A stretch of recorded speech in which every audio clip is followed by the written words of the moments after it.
Where is it? Where is it? Come on, come on, come on! With a huff of exasperation, I push myself to my feet and set my hands on my hips, having just rummaged through the miscellaneous items beneath my bed for the umpteenth time, and with no success. In a last-ditch effort, I triple-check my backpack, rummage through my pockets, and pull open the drawers of my desk, but it's no use. My phone is gone.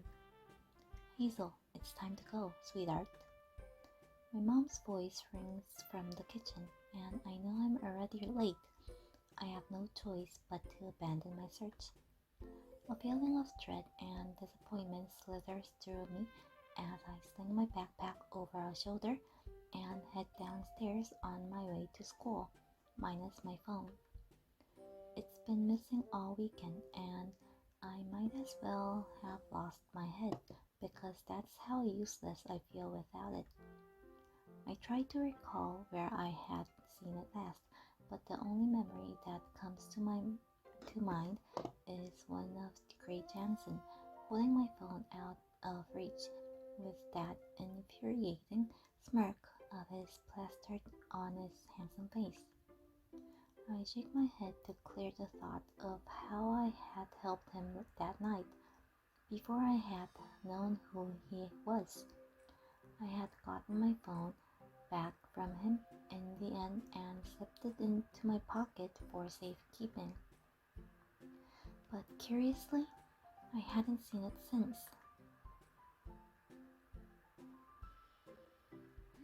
Hey, Sarah finds me at my locker before class, just as I'm pulling out the books I need and setting the pin to lock the door. Hi. My greeting must sound as gloomy as I feel because she raises a dark eyebrow at me when I turn to her. You didn't message me back over the weekend. Is something wrong? I give her an apologetic look and let out a weary sigh. I lost my phone. Her eyes glint with realization, and she makes a sympathetic face. Well, anyway, what I was trying to message you was the Phantom and his deadbeat gang being on our turf again this weekend, Sarah says, her nose wrinkled in disgust. My eyes go wide in disbelief as I hear the name, The Phantom. That's Gray Jansen's title. They started at the lake, then had the nerve to order burgers at Sammy's. They what? I suddenly want to tell Sarah everything that happened a couple of days ago, how I ran into the Phantom without knowing who he truly was, and how I helped him escape from Riverside. By the time we caught everyone together, they were gone. Just like that. Really lives up to his name, you know? In any case, I wouldn't want to be caught dead hanging out anywhere around them. Sarah's eyes are fierce, and it's clear how much she despises Gray and the couples. My throat tightens at the thought of how she would react if I told her the truth. All I know is she'd be either angry or disappointed. Probably both. It doesn't even matter if I didn't know who he was to begin with. You just don't help your rival gangs. Tell me more about the Phantom, I ask. Sarah looks at me incredulously as if I had grown another head. I should know more about my enemy, shouldn't I? I argue weakly. She relents with a nod and lets out a heavy sigh. You're right. Well, where do I start? He's been the leader of Takapo High for 3 years now. Before him, Takapo wasn't much of a threat, but he turned things around so quick, no one could really believe it. That's not something I knew. It's It's only been a year since I've been pulled into this little world, but it seems he's been part of it for much longer. He's the devil, or as good say, or as good as, she hopes. The phantom has no fear. He'll pick a fight with anyone and everyone just for fun of it, and most of the time he will win too. Even when he gets his revenge, it's so brutal. You'll wish you lost on purpose the first time round. Sarah shakes her head and clenches her fists, breathing hard as her anger gets the better of her. He's a monster. Maybe those are just fairy tales, I say, repeating what Grace said to me before. Sarah looks at me as though I've gone crazy, and I know in an instant that I've said something wrong. Fairy tales, she huffs loudly. You don't. You have no idea. No idea about what? Look, trust me when I say he's scum. It's personal to me. Personal? Did Sarah have a run-in with Gray? I never told you this. It happened before we were friends, like we are now. But in his first year of leadership, he put my cousin Dylan in the hospital, crushed his knee so bad he couldn't walk right for months. I had no idea, I say as I put a comforting hand on her arm, horrified. If I had known this the other night, I wouldn't have hesitated to put him in his place. Sarah is going to kill me if she finds out what happened. We've got to do something about it, Hazel. Pretty soon the Duckables will think they run this town, and the last thing I want is to see the Phantom getting what he wants. I nod in agreement. It's about time we put a stop to it. Lunchtime rolls around, and Sarah and I make our routine surveillance of the school, starting with looking in on the cafeteria, then splitting up to do a sweep of the halls and meeting up outside on the grounds. Nikki joins us along with a few others. We take over a few of the benches, giving us a clear view of everyone on the school grounds.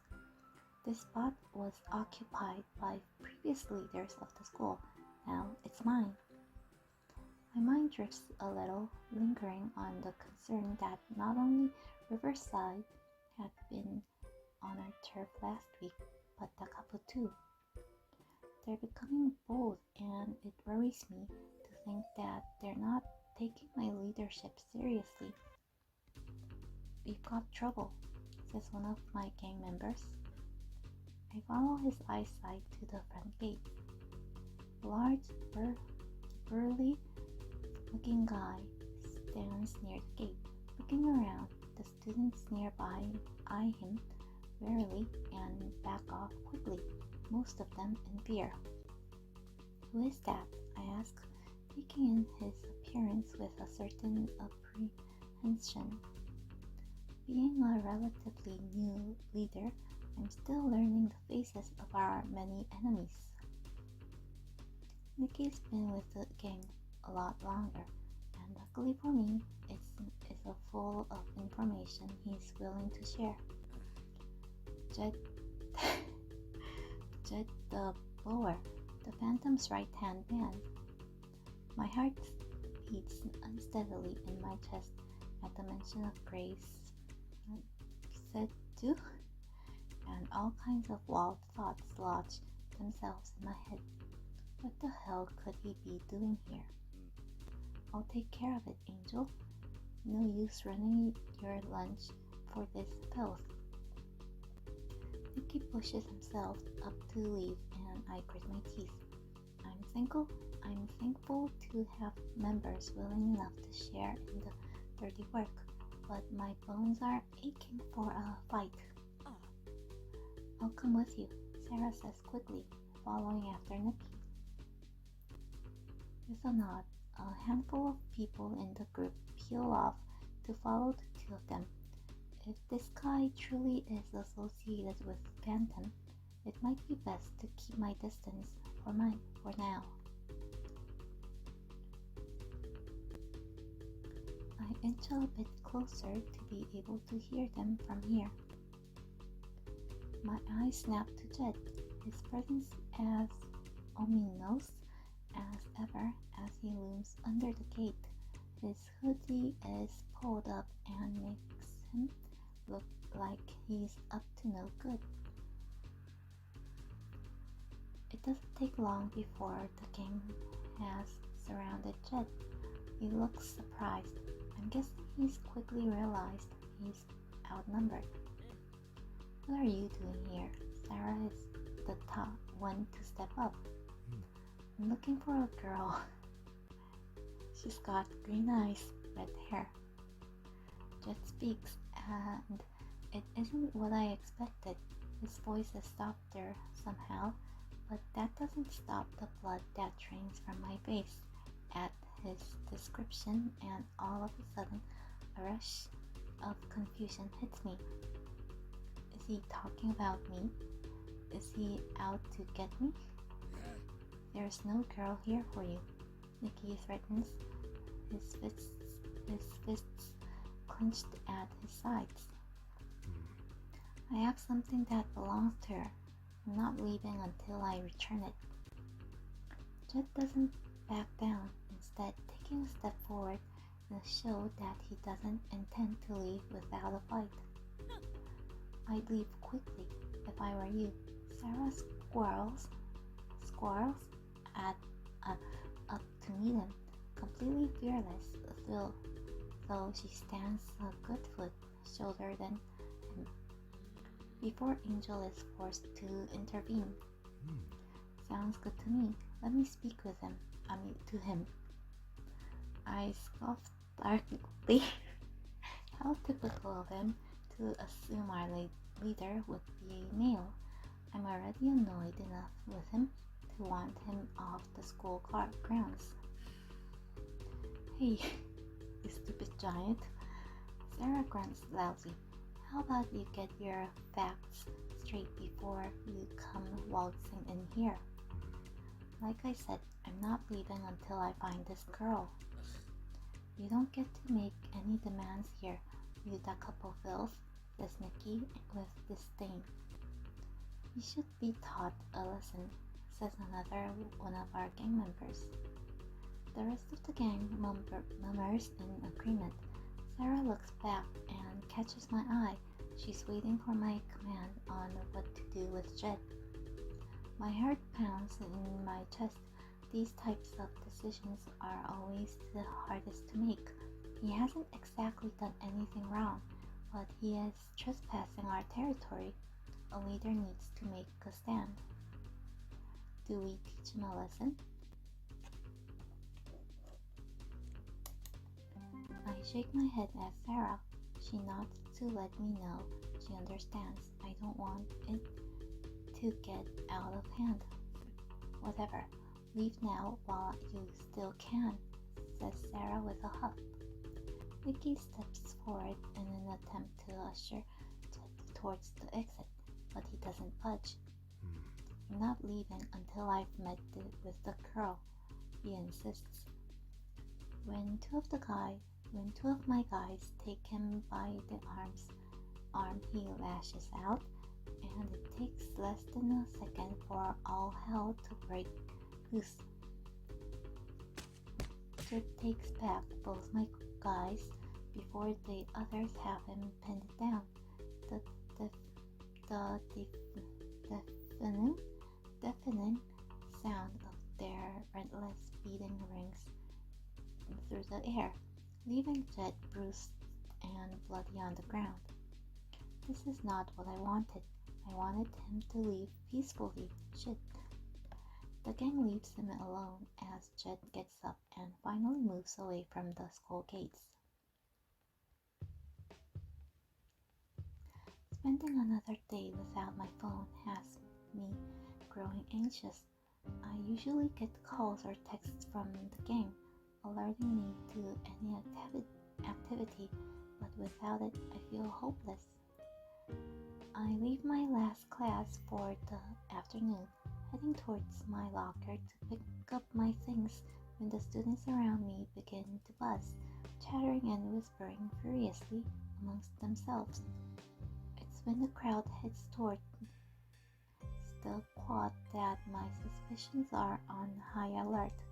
I grab the arm of the girl rushing past, pulling her to a stop in front of me. What's going on?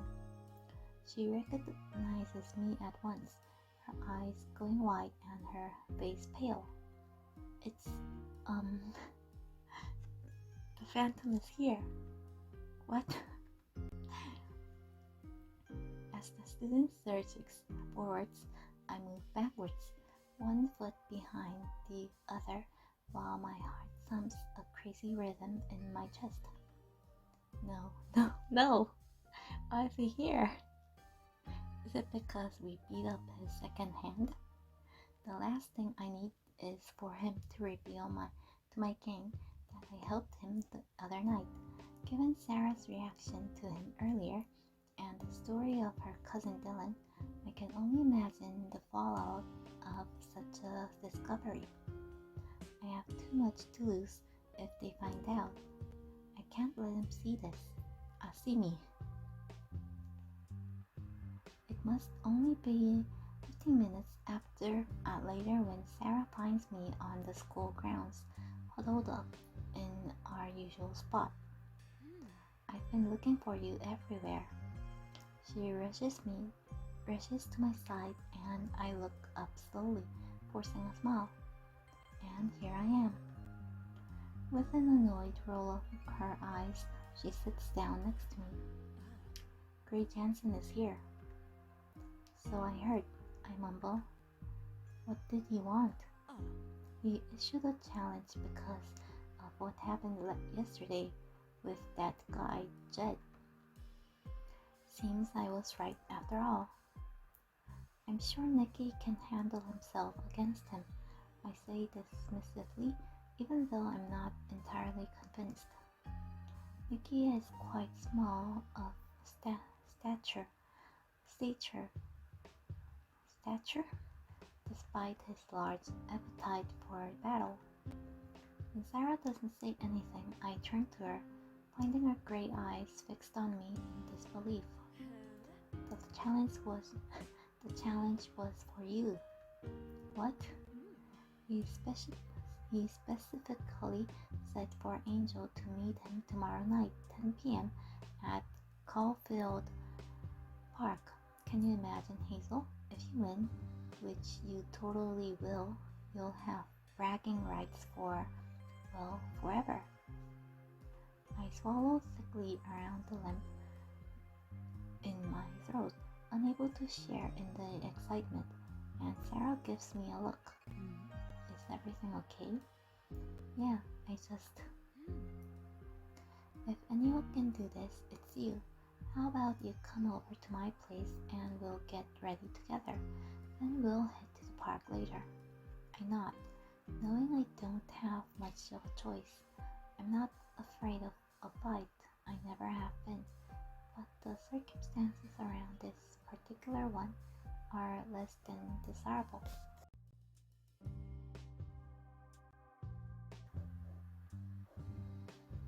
I can't believe the Phantom actually had the nerve to come here and throw down a challenge, Nicky says as we meet the rest of the gang outside the school gates. They're all preparing to head home and ready themselves for what's to come tomorrow. Who does that guy think he is? Nicky demands. I'll bet that he doesn't even show, says someone else. The guy has got some nerve trying to take on Angel, one of the bigger members of the gang speaks. The gang continues chattering, bad-mouthing Gray and his challenge, but I'm barely paying attention anymore. Something catches my eye between the bushes across the street. My forehead creases in confusion until I see it again. A flash of silver metal. I step away from the group without a word, though they are too caught up in their excitement to notice. Pacing down the sidewalk a little, I strain my eyes to see between the patches in the bushes. I thought I saw a tug, a tug on my arm surprises me, and a hand slaps down over my mouth, keeping me quiet. I want to cry out as I pull through the hedge like bushes, but I'm forced to stay silent. I struggle hard against my caper, clawing at the arms that are wrapped around me, heart pounding as I fight against their impossibly strong grip. In an instant, I lash out, my fist flying through the air over my head until it collides with soft flesh, and with a low groan, my captor releases me. I spin, I spin around to face him, then fists up in front of me as I prepare for a fight. What the? I say in a low whisper, dropping my hands and eyeing the boy in front of me in utter disbelief. It's great. He rubs at the spot of his cheek where a red mark is forming, his expression a mixture of amusement and alarm. You sure have a strange way of saying hello. What are you doing here? I gasped. Well, I wanted to see you. You shouldn't be here, not after you issued the challenge to... He huffs a laugh and I stop at the interruption, eyeing him warily. Relax, I don't see your leader around here anymore, do you? I, I take in a deep breath to keep from giving myself away, and I don't know whether I should be relieved or offended that he has no idea who I am. Do you even know what our leader looks like? No, but I'd figure it out pretty quickly. Gang leaders have this air about them, you know? Offended it is then. I have something of yours, he says, holding something out between us. I immediately recognize the silver-starred case and the black cat charm dangling from the side, the twin to Sarah's orange one. My phone. How did you get that? It must have fallen off from your pocket the other night. I picked it up after you stormed off. Or you stole it. He cracks a disbelieving smile, though it only serves to boil my blood further. Do you really think so little of me? I don't say anything, instead grabbing the device from his hand and pressing the button to light up the screen. The battery is almost completely dead, but at least the password is still in place and I can rest easy knowing he hasn't been snooping around in there. I can safely say we wouldn't be standing here together if we had. Then my gaze falls upon the crack going across the screen. It was only after a glint of light caught it that I noticed. My eyes snapped to his in accusation. You broke my phone, I hiss at him. Technically, those buffoons who guard your school broke it. I sent my best friend Jed here yesterday to return it. I'm sure we both know how that ended. Wait, so that's the reason Jed came over? To return my phone? Suddenly I feel a strange sense of guilt settle In the pit of my stomach, my gang beat up Jed, but he was only doing something decent. Well, I start a bit hesitant. It's suspicious to drop by your rival school without warning. High school fears all of a sudden, but after a moment they soften and he lets out a tired sigh. Look, I get it. You don't trust me.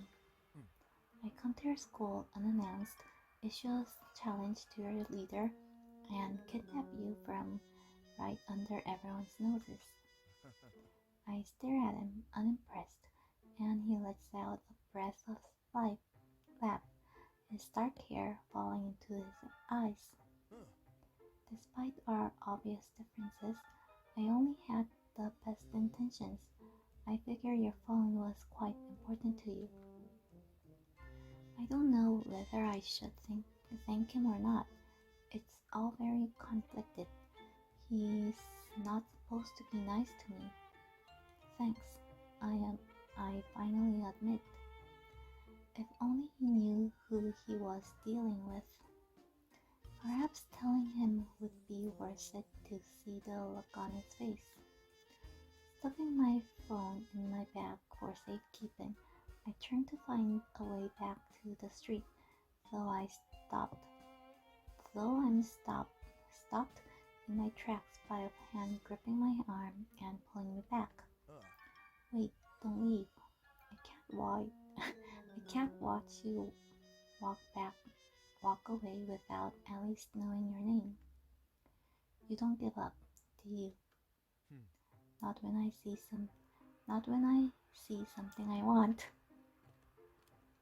I open my mouth to speak, but I immediately shut it tight when I hear footsteps approaching us.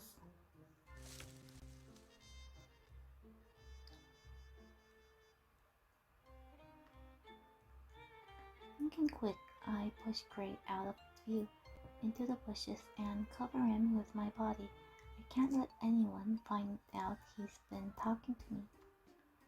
I hold my breath as I hear people walk around. Gray stares at me wide-eyed, confused at my sudden actions.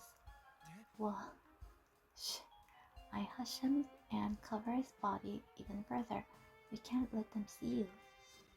Thankfully, Gray shuts up. From this close up, his eyes are actually really pretty. Hazel, where the hell did that girl go? Someone calls out. Gray's eyes burn through me, this cocky expression slowly morphing onto his face. He's gleeful, but I try my best to suppress any emotions and fear they'll discover us in this position. When their voices finally disappear, I breathe out a sigh of relief they didn't catch us. Gray clears his throat. I like this kind of greetings much more, he says, his smile shimmering in the sunlight. Realizing our position is kind of questionable, I slowly remove myself from him. As opposed to, I ask, ignoring the fact I was on top of him a second ago. Taking a moment to collect himself and dust some stray leaves off his shirt, Gray playfully tilts his head to the side. Getting punched in the face, definitely. Then don't randomly grab people when they're unaware, I argue back. It's instinct to hit back, you know. No harm done, Hazel, he says, his voice echoing through me. Something strange happens to me at the sound of my name on his lips, a tightening in my stomach, a chill down my spine. Curse my gang members for yelling my name loudly enough for Gray to hear. That is your name, right? He inquires playfully. The sound of my phone interrupts. I swiftly pull it from my bag in a hurry to reject the call before the two of us are bound to get here together, alone. Nicky again, huh? Craig has read the display. He was one of the people who beat up my best friend yesterday. Gray's voice is cold this time, devoid of that trademark humor. When our eyes meet again, his glare is glacial, unnerving me all the way down to my bones.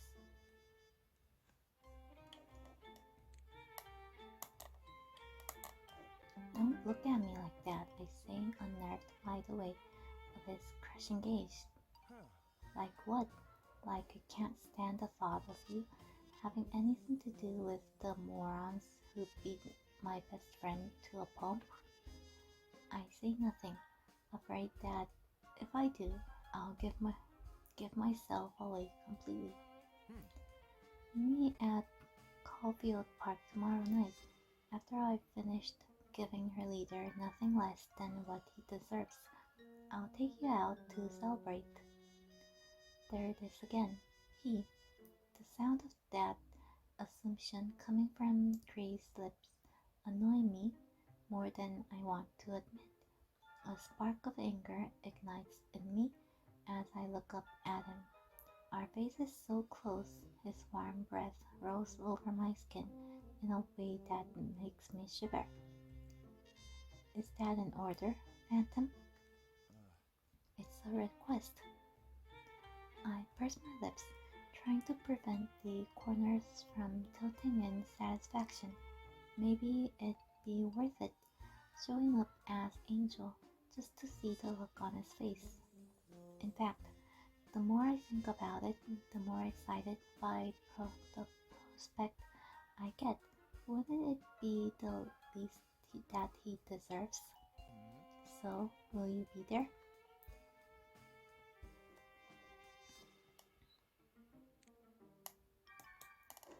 I shrugged dismissively, looping my fingers through the straps on my backpack as I slowly take a few steps back. Gray watches me intently as I do so, that half-cocked grin of his fading by the second. I guess you'll have to wait and find out. Don't keep me waiting too long.